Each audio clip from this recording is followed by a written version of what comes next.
जय अनंत कोटी ब्रह्मांड नायक राजाधिराज योगीराज परब्रह्म सद्गुरु श्री स्वामी शिवानंद महाराजच्या लीला ह्या अनंत आहे. ब्रह्मांड नायक हा प्रत्येक भक्तावर कृपा करत असतो.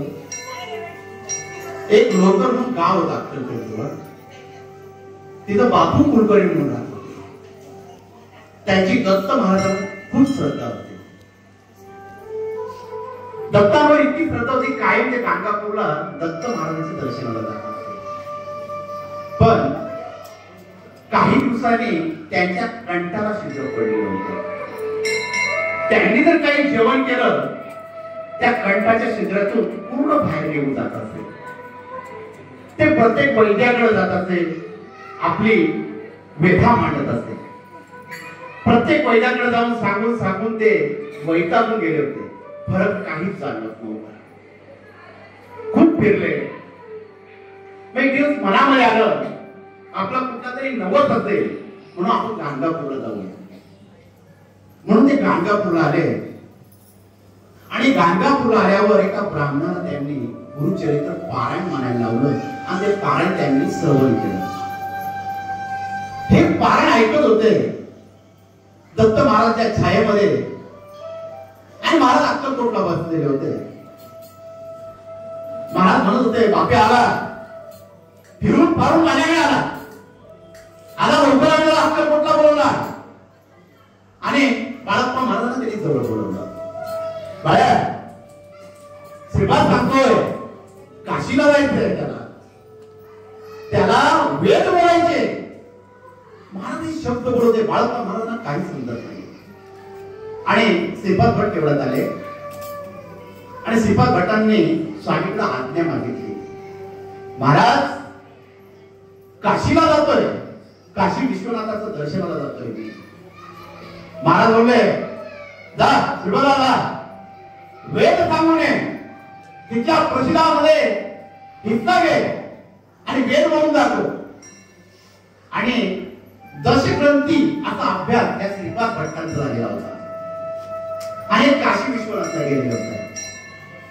महाराजांचं नाव मुखामध्ये होते. काशी विश्वनाथाच्या दर्शनासाठी, काशी विश्वनाथच्या तयारीसाठी पूर्ण त्यांची तयारी होऊन काशीला ते आलेले होते.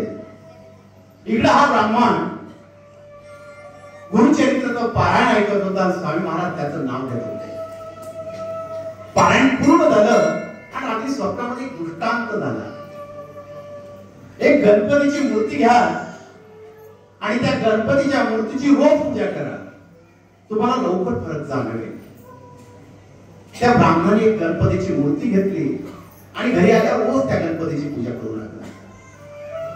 त्या गणपतीच्या पूजेमध्ये तो इतका मग्न होऊन गेला की त्याला गणपतीशिवाय काहीच दिसत नव्हतं. आणि एक दिवस गणपतीची मूर्ती घेऊन तो रोज घराला फेऱ्या मारत असे आणि गणपतीची मूर्ती त्याने उचलली आणि हातामध्ये घेऊन गणपतीचं नामस्मरण घेऊन लागला. एक साप त्या गणपतीच्या मूर्तीला वेटोळा मारत होता आणि त्यांनी डोळे उघडले आणि त्यांनी सापाला पाहिलं. सापाला झटकन असताना हातातली मूर्ती खाली पडली. साप निघून गेला आणि त्याच्या मनामध्ये भीती आली, मूर्तीला काही होईना नको म्हणून ते पटकन गेले आणि आपली मूर्ती उचलू लागले. मूर्ती उचलली पण मूर्तीला काहीच झालं नाही आणि त्याला थोडं छिद्रामध्ये फरक पडलेला त्यांना जाणवला. त्या दत्त महाराजच्या मूर्तीजवळ आले, महाराज हे काय लिहिला? हातातली मूर्ती खाली पडली आणि ते छिद्र पडलेले, थोडा फरक त्याच्यामध्ये मला जाणवतोय. आणि त्या दिवशी रात्री परत त्यांना दृष्टांत झाला, आता तू अभंग द्यावे आणि अभंगाचं लिखाण करावं आणि सगळ्या भक्तांना ते अभंग म्हणून दाखवावे. तेव्हा या ब्राह्मणाने अभंग लिहिण्यासाठी सुरुवात केली. अभंग अनेक लिहिले पण त्या अभंगामध्ये शेवटची ओवी काय द्यावी, अभंग समाप्त कसा करावं हेच त्यांना समजत नव्हतं. आणि त्यावेळी ते दत्त महाराजांचे दर्शन करत होते. रोज दत्त महाराजांना आराधना करत होते आणि इकडे श्रीपाद भट काशी विश्वेश्वरला आले होते. सगळ्या ब्राह्मणांच्या परिषद चालू होते आणि सगळ्या ब्राह्मणांना अहंकार झालेला होता. त्या ठिकाणी प्रत्येक जण स्वतःला श्रेष्ठ समजत होता. श्रीपाद भट त्यांच्या समितीत जाऊन बसले. परिषद चालू असताना त्यांनी बघितलं इथं थांबून आपला उपयोग नाही, आपण काशी विश्वेश्वराच्या मंदिरात जाऊ. ते तिथून चालू लागले आणि रस्त्यामध्ये त्यांना साक्षात ब्रह्मांड नायक स्वामी समर्थ उभे दिसले. स्वामी पाहिले आणि श्रीपाद भट दचकले, स्वामी आपण? आणि स्वामी स्मित असं मंद हसले. श्रीपाद भट जवळ गेले, स्वामींचं दर्शन घेतलं आणि त्याच्या चरणावर आपलं मस्तक ठेवलं. मस्तक ठेवल्यावर अनेक लोक त्या ठिकाणी गोळा झाले, काही ब्राह्मण गोळा झाले, काशी विश्वर आले आणि महाराजांना हसू लागले. महाराजांनी थट्टा करू लागले आणि त्यावेळेस मांसाहाराने भरलेले एक ताट स्वामी पुढे ठेवून दिले. त्याच्यामध्ये सर्व मांस होतं आणि स्वामींना त्याचा तो नैवेद्य आपण हसत होता. महाराजांची टिंगल करत होता. टिंगल करत असताना श्रीपाद भटांचा राग अनावर झाला आणि त्यावेळी स्वतः साक्षात अन्नपूर्णा माता तिथे प्रगट झाली आणि तिने त्या अन्नाला स्पर्श केला.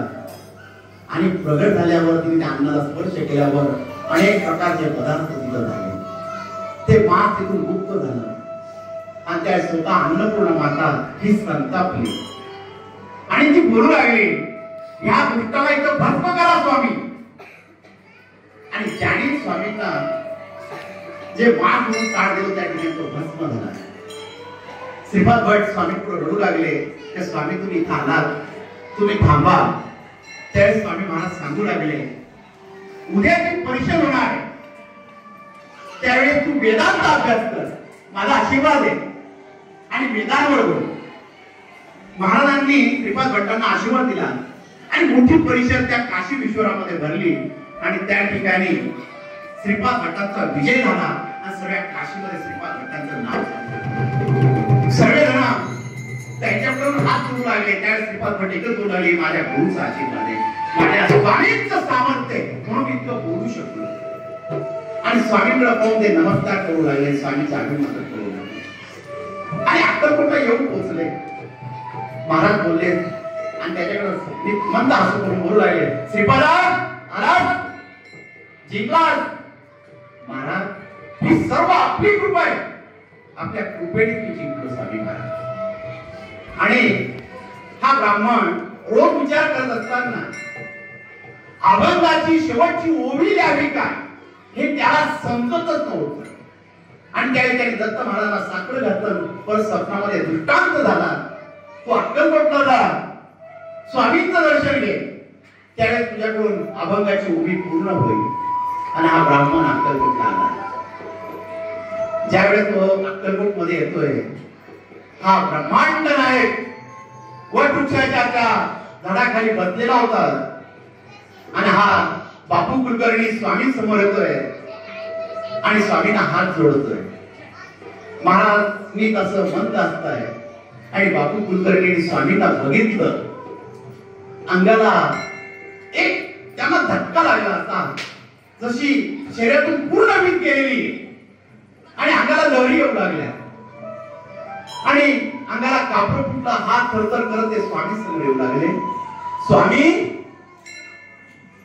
महाराज म्हणता, अरे आम्ही तुझीच वाट पाहत होतो, आला. ज्यावेळेस तो स्वामी समोर आला, महाराजांनी आपला पाय उचलला आणि आपला पायाचा उजवा अंगठा त्याच्या कंठकाला लावला.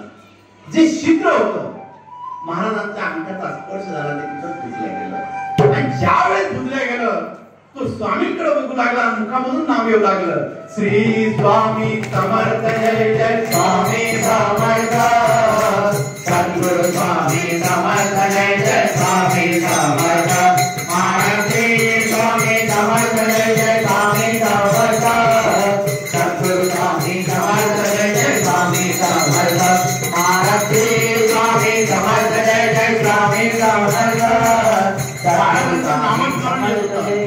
मुखातून शब्द निघत होते, ज्या मुखातून कधी लवकर आवाज येत नव्हता, आज त्या मुखातून शब्द पडत होते.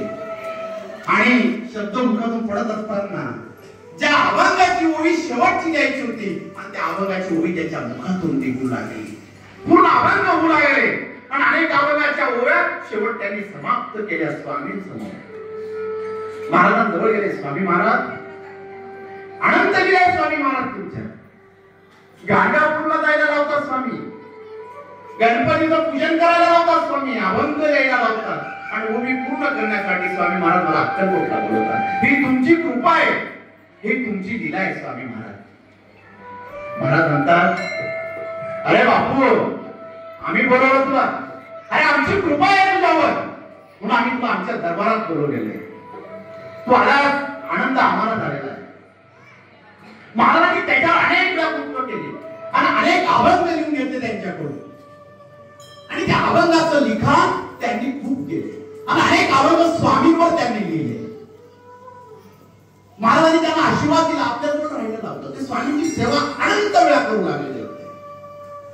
जो भक्त आला, जो स्वामींची सेवा करू लागला तो स्वामीमय होत चाललेला होता आणि स्वामींच्या सेवेत रमून चाललेला होता. प्रत्येकाला वाटायचं मी स्वामी जवळ असावं, मी स्वामी जवळ असावं आणि स्वामींना जे स्वामी भक्त आवडत असे स्वामी त्यांना जवळ बोलून घेतात आणि स्वामींची सेवा करतात. श्रीपाद भट्टावर स्वामींनी इतकी कृपा केली की त्याला वेदोक्त ब्राह्मण करून टाकलेलं होतं स्वामींनी. 40 वेद मुखामध्ये त्या श्रीपाद भट्टाच्या मुखामध्ये दिलेले होते आणि या ब्राह्मणावर कृपा केली. ज्याच्या कंठाला छिद्र होतं ते छिद्र स्वामींनी आपल्या अंगठ्याने बुडवलेलं होतं. ही स्वामींची कृपा आहे. आणि नवरात्राची वेळ आल्यावर ते वामनबुवा स्वामींना सांगता, मला सप्तशृंगीच्या दर्शनाला जायचं. महाराज म्हणतात जा मग. आणि सप्तशृंगीच्या दर्शनाला आल्यावर एक प्रसंग आहे गुरु लीलामृत मधला. हे वामनबुवा सप्तशृंगी मातेचं दर्शन घेत होते आणि देवीच्या मुखामध्ये विडा होता आणि वामनबुवा झोळी फैलवताय, दोन्ही हात फैलवताय आणि सप्तशृंगी मातेला सांगताय, आई तुझ्या मुखातला विडा मला दे, तुझ्या मुखाचा विडा माझ्या हातामध्ये, माझ्या झोळीमध्ये कोण दे, मला विडा पाहिजे. आणि स्वामी महाराज तिथून अक्कलकोटून सांगतात, ह्या येडेला विडा पाहिजे, हा कोणाला आवाज देतोय? सप्तशृंगीला. अरे आमची कृपा होईल तेव्हा तुला विडा मिळेल. आणि महाराज खदा खदा असताय. आणि त्यावेळेस वामनबुवा सप्तशृंगी मातेला अनेक वेळा कृपा करताय, अनेक वेळा कृपा करताय, पण विडा पडत नाही. तिथले भटजी सांगताय वेळ झाली तुम्ही निघावं.